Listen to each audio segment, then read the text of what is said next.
Retrouvez Businesswoman avec MAF Pro, l'assurance des artisans, commerçants et professions libérales. MAF Pro, la référence qualité pro. Efficace et pas cher. C'est la MAF que je préfère. C'est la MAF.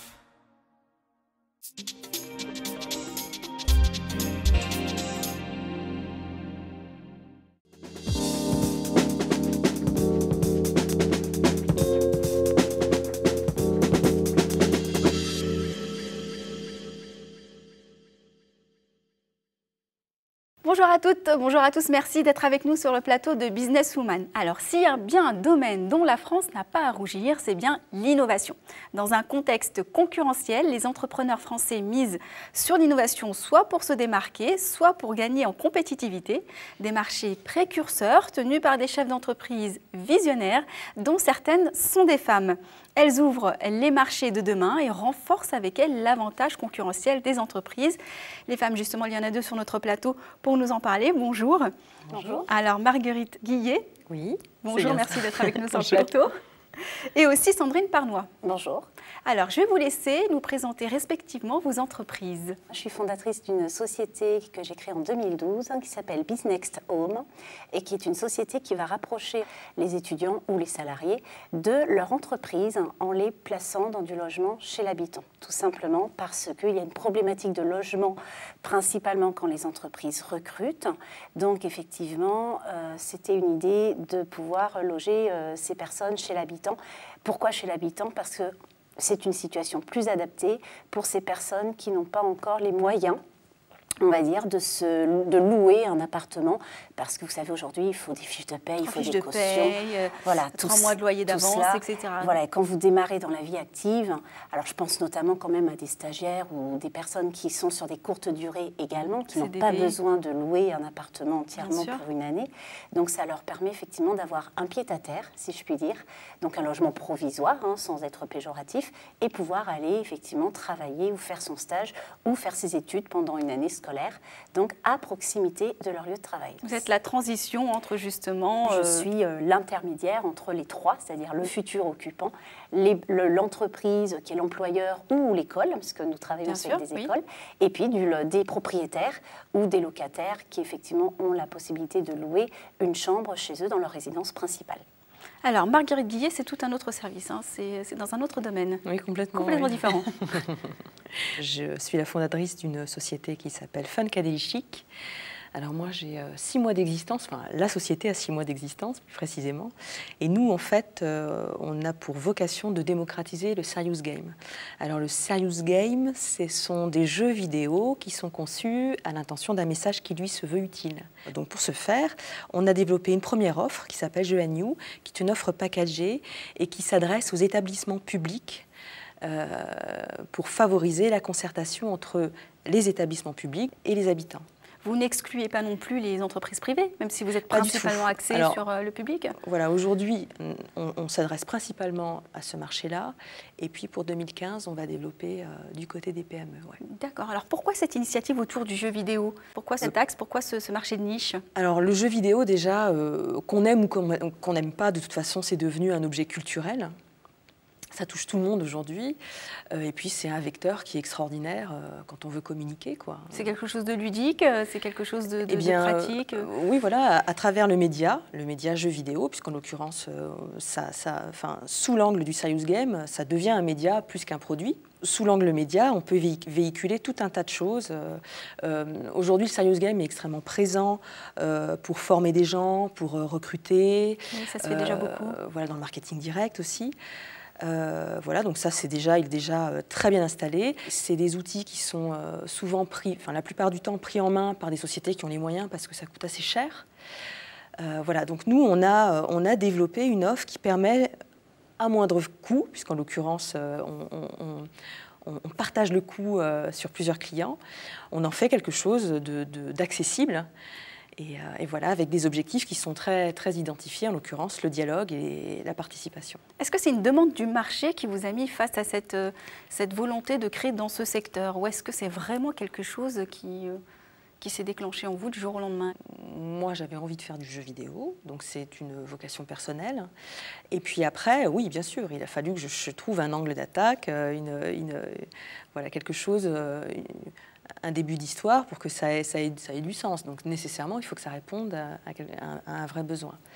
Après, ce besoin, il faut l'identifier. Et c'est vrai que quand on est dans le milieu de l'innovation, c'est toute la difficulté. On répond à une demande qui est plus ou moins identifiée et qui est identifiée, mais qui est plus ou moins exprimée, en fait. Voilà. Pour créer un nouveau marché, une nouvelle demande, avec un vrai besoin. Voilà. Donc c'est vrai que c'est toujours un peu compliqué de dire qu'on répond à une demande spécifique, parce que c'est vrai dans l'absolu, mais ce n'est pas toujours clairement exprimé. Surtout dans l'innovation. Voilà, et en l'occurrence, nous, dans notre histoire, on s'inscrit dans le cadre de la démarche participative, de la démocratie participative, pardon, qui est un sujet qui est très à la mode, entre guillemets, voilà. Et aujourd'hui, les collectivités territoriales, dans ce cadre-là, instaurent la plupart du temps des réunions publiques, tout un tas de choses qui interpellent toujours les mêmes personnes. Et avec le jeu vidéo, on s'adresse justement aux autres, ceux qui n'ont pas spontanément l'idée d'aller favorablement au départ voilà. et de les interpeller. Alors Sandrine Parnois, vous, je crois que ça vient justement d'une expérience personnelle, votre initiative. Tout à fait. Racontez-nous un petit peu. Voilà, et pour rebondir, effectivement, on parle de collaboratif. Donc effectivement, c'est une entreprise d'économie sociale et solidaire, où effectivement, il y a une économie collaborative, puisque là, on participe, c'est un trio gagnant-gagnant pour tout le monde. Et donc, effectivement, il y a une participation collaborative, et on demande effectivement aux entreprises de participer également à la recherche du logement pour leurs salariés, ce qui est normal aussi. Leurs collaborateurs, tout à fait. Donc, pour leur image également, éventuellement. Donc c'est intéressant dans ce sens-là. Effectivement, c'est parti d'une expérience personnelle, mais avant tout d'un constat suivi d'une expérience personnelle, si je puis dire, puisque avant de créer mon entreprise en 2012, donc j'étais salariée pour un syndicat patronal et travaillant avec des entrepreneurs. Ces derniers, effectivement, m'indiquaient qu'ils avaient des problématiques de recrutement à cause du logement, bien souvent, parce que quand on recrute pas forcément dans un vivier local, mais on va souvent voir de plus en plus loin. Oui. Et donc, ça, effectivement, quand les personnes sont amenées sur la région parisienne et qui n'ont pas de famille ou d'amis, qu'il faut se débrouiller dans un instant T, c'est pas évident. Et donc, ça a permis, effectivement... J'ai fait ce constat-là. Et en parallèle, moi, je loue une chambre. Enfin, je louais jusqu'à présent. J'ai arrêté, ça fait 5 ans quand même que je le faisais. Donc, je louais une chambre pour des stagiaires, principalement, qui travaillaient à 5 minutes à pied de chez moi. Donc, vraiment pas très loin. Alors, il faut savoir, j'insiste là-dessus, je ne suis pas dans une grande ville, je suis dans une petite ville de 2000 habitants. Donc, pour vous dire qu'effectivement, ça concerne toutes les villes, que ce soit des petites, des grandes, voilà. Et ça concerne toutes les entreprises.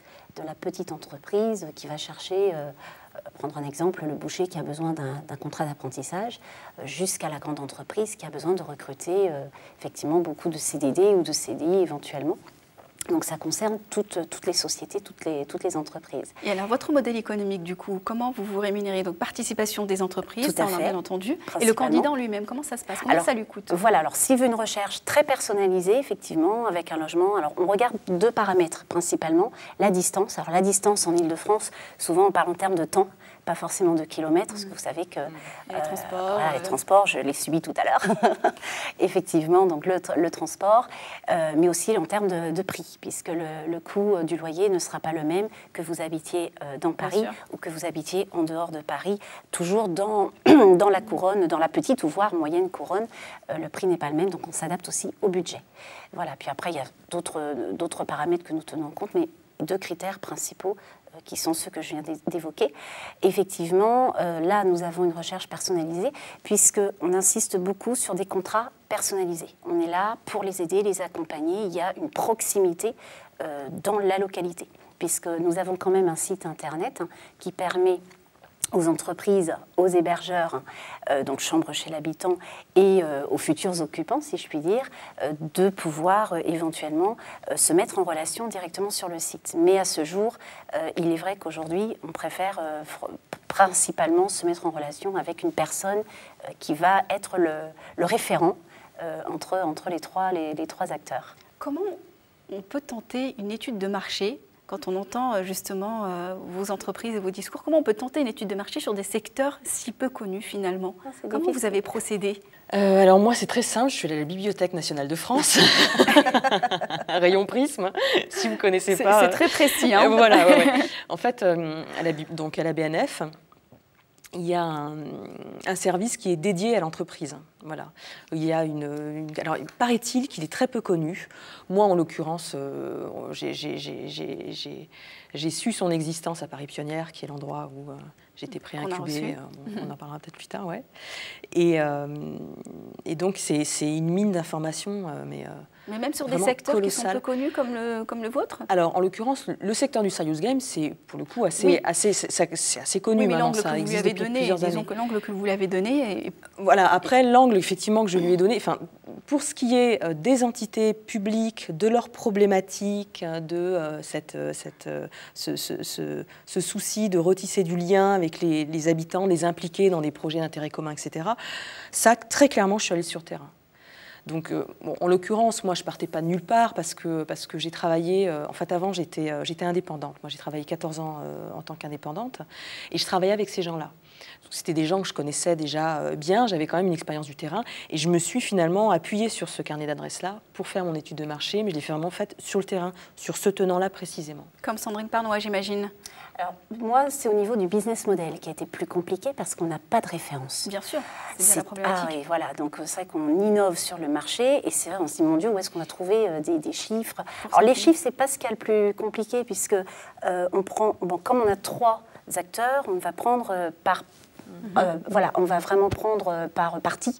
Et du coup, donc pour les étudiants, on sait combien d'étudiants, de stagiaires, grosso modo, sur l'Île-de-France. On va savoir combien d'entreprises recrutent. Un peu plus compliqué au niveau de la chambre, des chambres chez l'habitant, c'est vrai que c'est pas évident, mais on sait à peu près combien de logements avec des chambres disponibles. Là où c'est plus compliqué, c'est le business model à mettre en place. Et là, c'est pas évident et tout se fait sur le terrain. Et le business model se construit sur le terrain. Alors souvent, on dit qu'il faut faire un business plan au départ, mais quand on innove, c'est très très compliqué de faire un business plan dès le départ. On a quelques points, quelques chutes, on sait vers quoi s'orienter, mais le business model, il se fait principalement sur le terrain. Et aujourd'hui, alors créé en 2012, mais réellement démarré l'année dernière, parce que c'est long à mettre en place. Aujourd'hui, on réajuste encore. Il y a encore certaines choses que nous réajustons. Alors, c'est déjà la fin de l'émission. Est-ce que vous pourrez donner des conseils à des femmes qui veulent entreprendre dans un secteur innovant, qui sont sur le point d'entreprendre ou qui ont démarré il n'y a pas très longtemps? Quels conseils? Clairement de se faire aider, de trouver des structures, des incubateurs. Enfin, moi, en l'occurrence, moi j'ai trouvé Paris Pionnière, qui est donc un incubateur chez qui on est hébergé aujourd'hui, on est incubé chez eux, voilà. Et eux, ils nous ont vraiment un peu pris par la main, ouais, dès le départ. Une fois que l'idée était clairement faible, moi j'avais une étude de marché déjà assez conséquente. Mais voilà, donc vraiment, à mon sens, le vrai conseil, c'est de se faire aider et d'oser aussi, d'oser, d'y aller.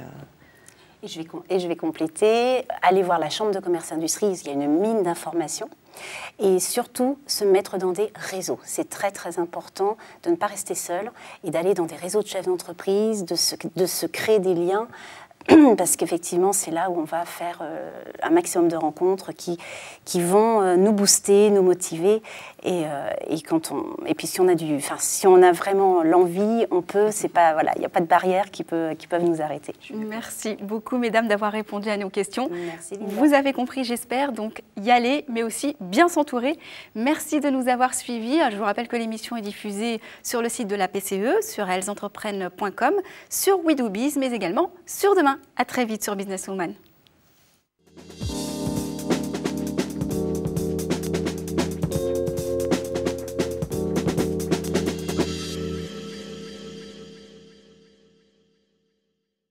Businesswoman vous a été présenté par MAF Pro, l'assurance des professionnels depuis plus de 60 ans.